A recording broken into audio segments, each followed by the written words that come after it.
दुसरं काय होऊ शकतं? आता फक्त दाऊद इब्राहिमलाच क्लीन चिट द्यायचं बाकी आहे. हे सरकार जे आहे,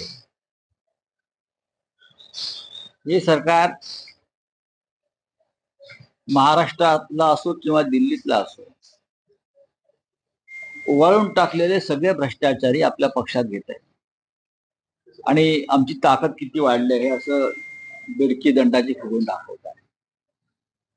या सगळ्या लोकांवरती भ्रष्टाचारासंदर्भात कारवाई करा, ईडी सीबीआयचे खटले दाखल करा किंवा केले. त्याच्यामध्ये वायकर सुद्धा आहेत. वायकर तर घाबरून पळूनच गेले ना.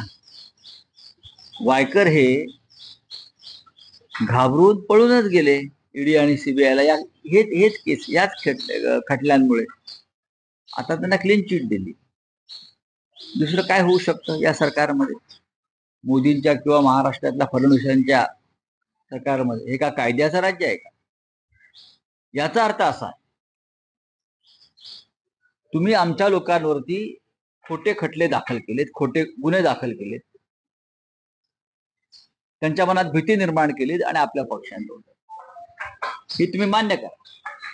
आमच्यासह सगळ्यांवरती तुम्ही अशा प्रकारचे खोटे गुन्हे, खोटे खटले दाखल करून आमच्यावर दबाव आणण्याचा प्रयत्न केला. आमच्यासारखे काही लोक दबावाला बळी पडले नाही,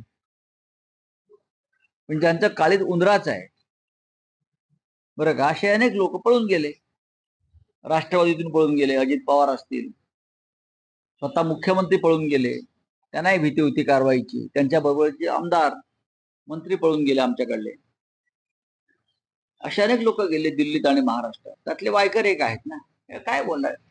तर त्यांनी मान्य केलं पाहिजे भाजपने की आम्ही यांच्यावर खोटे गुन्हे दाखल केले होते भीती निर्माण करण्यास. मग आता का मागे घेतले तुम्ही? आमच्यावरचे सुद्धा घ्या ना. नवाब मलिकवरचे घ्या, प्रफुल्ल पटेलवरचे घेतले.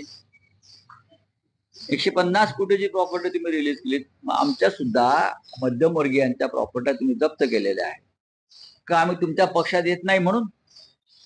आम्ही तुमच्या दबावाला बळी पडत नाही म्हणून आमच्यावर तुम्ही खटले दाखल केले?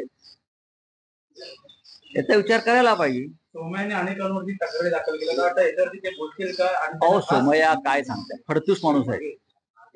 त्यांनी आता बोलावा ना. वायकर वरती जो खटला मागे घेतलेला आहे त्याच्यावर त्यांनी बोलावं आता. जर हे कोणी लोक खऱ्या बापाचे असतील, मी स्पष्ट बोलतोय, सत्यवचने असतील, तर त्यांनी हे जे भ्रष्टाचारी आपल्या पक्षात घेऊन वॉशिंग मशीन मध्ये घालून धुवायचं काम चालू आहे त्याच्यावर बोलावं. वायकर सारख्या लोकांवरचे खटले कसे मागे घेतले जातात त्याच्यावर बोलावं. जर तुम्ही खरे असाल, तर तुमचं रक्त शुद्ध असेल, तर तुम्ही बनावट असाल, डुप्लिकेट असाल, तर तुम्ही बोलणार नाही. मुंबई हा दावा मुंबई मनपाच्या गैरसमजुतीतून हा तक्रार दाखल झाली असं कोण म्हणताय? असे अनेक गुन्हे अशाच प्रकारच्या राजकीय गैरसमजातूनच त्यांनी दाखल केले आणि लोकांना तुरुंगात जावं लागलं. मग तो महानगरपालिकेतले अनेक, मग कोविडचा विषय असेल, खिचडीचा असेल, किंवा आमच्यासारख्या अनेकांवरती खटले अशाच प्रकारच्या राजकीय दबावातून आणि गैरसमजातूनच निर्माण झालेले आहेत ना. मग घ्या मागे. तुम्ही तुमच्याकडे गेलेल्या लोकांचा पुन्हा तपास करून हे गैरसमजातून झालं. पोलीस ईओडब्ल्यू गैरसमजातून गुन्हा दाखल करू शकतं. ईओडब्ल्यूच्या प्रमुखांवरती खटला दाखल केला पाहिजे. आर्थिक गुन्हे शाखेचे अधिकारी आहेत ज्यांनी हे गैरसमजातून गुन्हे दाखल करून जो मनस्ताप दिलाय वायकरांना आणि त्यांना आमच्यातून शिवसेनेतून पळून जायला भाग पाडलं, त्या अधिकाऱ्यांवरती गुन्हे दाखल करा. माझं फडणवीसांना आव्हान आहे. काँग्रेसने सर 288 इच्छुक उमेदवारांचे अर्ज मागवलेले आहेत आणि 6 पद्धती अर्ज दाखल करायला सांगितलेले आहेत.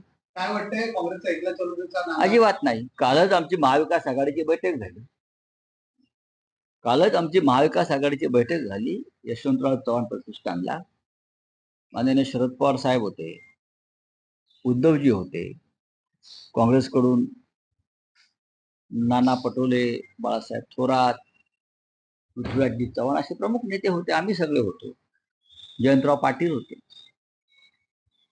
त्यानंतर प्रमुख सगळेच नेते उपस्थित, चर्चा झाली. अनेक विषयांवर आम्ही एकत्र लढणार आहोत. आम्ही सुद्धा 288 मतदारसंघात आमची तयारी सुरू आहे ना. यासाठी कोणता मतदारसंघ कोणाच्या वाट्याला येईल हे अद्याप ठरायचं. अशा वेळेला तिन्ही पक्षांनी आणि मित्र पक्षांची 288 मतदारसंघात तयारी आहे. तुमचा क्षण लक्षात राहिलेला आहे. तुमचा क्लीन बोलची वेळ आता आलेली आहे. तोही क्षण लक्षात ठेवा. तुमचे तिन्ही स्टंप, बरं का, फडणवीस, अजित पवार आणि मिंदे, तिन्ही स्टंप तुमचे उडणार आहेत.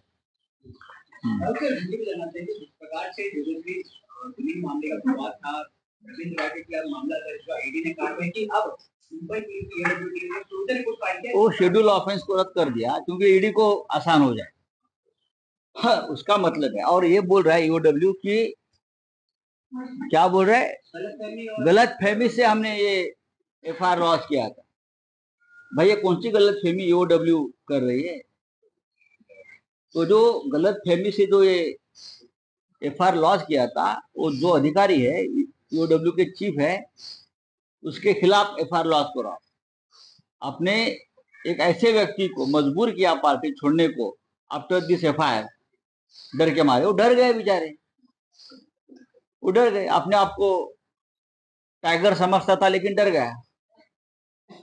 तो जो अधिकारी है, अफसर है ईओडब्ल्यू का, उसके ऊपर आप कानूनी कार्रवाई होनी चाहिए. उसका मतलब है आप लोग पॉलिटिकल राजनीतिक दबाव और इस प्रकार से खेल करके जो विरोधी है उसके ऊपर एफआईआर लॉन्च करते हो, फिर ईडी के पास भेजते हो और ईडी कार्रवाई करते हो. हमारे जैसे लोगों के ऊपर ये है. तो बात ये है कि एक तो आप झूठे मुकदमे दायर करते हो, ये मान्य हो गया. आप झूठे, तो आप ये सभी लोगों की माफी मांगो, वाइकर की भी. बात करें कार्रवाई की, प्रफुल्ल पटेल की बात करें या अजित पवार की बात करें या रविंद्र वाइकर, अभी जब ऐसा है कि हमारे जैसे लोगों ने पार्टी छोड़ी नहीं, हम जेल में गए, हम दबाव में नहीं आए, हम वफादार रहे हमारे पार्टी और नेता के साथ, तो हमको जेल में भेजा था. हमारा घर जमीन पूरा जब्त कर दिया. अगर हम पार्टी छोड़ देते दबाव में आकर उनके, बीजेपी के, तो हमारी भी छुटका हो जाती. हमारी जमीन घर सब छोड़ देते. प्रफुल्ल पटेल का छोड़ दिया, अजित पवार का छोड़ दिया, हाँ, वाइकर छूट गए. लेकिन हम लड़ेंगे जब हमारी सरकार आएंगी. तो ये गलतफहमी क्या थी, उनकी इंक्वायरी हो. सर, लालू प्रसाद यादव कहते हैं कि दिल्ली की जो केंद्र की सरकार है वो डगमगा जाएगी और आने वाले पिछले एक महीने से सरकार गिर जाएगी. उनके इस बयान को आप किस तरह से देख रहे हैं? लालू प्रसाद, मैं बहुत गंभीरता से देख रहा हूँ. क्या आपको लगता है सरकार, ये सरकार नहीं चलेगी? हम पहले भी बोल चुके, ये सरकार नहीं चलेगी. राहुल गांधी जी के नेतृत्व में जो तूफान आज भी चल रहा है, जो घटना घट रही है देश में, जिस तरह से मिस्टर नायडू, नीतीश कुमार की पार्टी मन ही मन में अस्वस्थ है. मोदी जी ने बहुमत गंवाया है. अब तो वैशाखी के ऊपर बैठे हैं. ये सरकार नहीं चलेगी, मुझे पूरा विश्वास है. लालू जी जो कहा है ठीक कहा है. सर, हजरत खान की बात करते हैं, राहुल गांधी जाके उनके ट्विटर से मिलते हैं, लेकिन अब तक के वरिष्ठ नेता कह रहे हैं कि मुलाकात नहीं करें. हालांकि राहुल गांधी जहां पीड़ा है, जहां पीड़ा है, जहां संकट है, वहां बीजेपी के नेता, प्रधानमंत्री, गृह मंत्री कभी जाते हैं. राहुल गांधी और हम सब लोग जाते हैं, वेदना समझ लेते हैं, पीड़ा समझ लेते हैं. कब जाएंगे प्रधानमंत्री? ऐसी घटना के समय कभी नहीं जाएंगे. सर, एनडीए की बात करते हैं, बैठक की, क्या आने वाले समय में विधानसभा चुनाव को लेकर एनडीए की कोई बैठक है और क्या उसकी सीट शेयरिंग को लेकर आपकी कब तक व्यवस्था है? इंडिया की बैठक कल हो गई है हमारी एमयूए की, महाराष्ट्र में, और महाराष्ट्र के बारे में बहुत ही सकारात्मक चर्चा हुई. कांग्रेस, शिवसेना और एनसीपी, हम तीनों एक साथ चुनाव लड़ेंगे और सीट शेयरिंग का कोई मुद्दा नहीं है. सर, पुण्यामध्ये ड्रंक अँड ड्राईव्हच्या केस दरम्यान एका मद्यपीने पोलीस अधिकाऱ्यावर पेट्रोल टाकून जाळण्याचा प्रयत्न केला. मरीन ड्राईव्ह भीड इकट्ठा होईल सर, उसको आप किस क्या कहीं ना कहीं लॉ एंड ऑर्डर की कहीं ना कहीं जिस प्रकार से घटना होता है उसमें से अगर 10% भीड़ 10% भीड़ अगर सड़क पर उतरती तो महंगाई, बेरोजगारी, नीट जैसी समस्या खत्म हो जाती, सरकार पर दबाव आ जाता। हाँ, लेकिन ये भीड़ संकट के समय कहाँ जाती है, कहाँ बैठती है, हमको पता नहीं।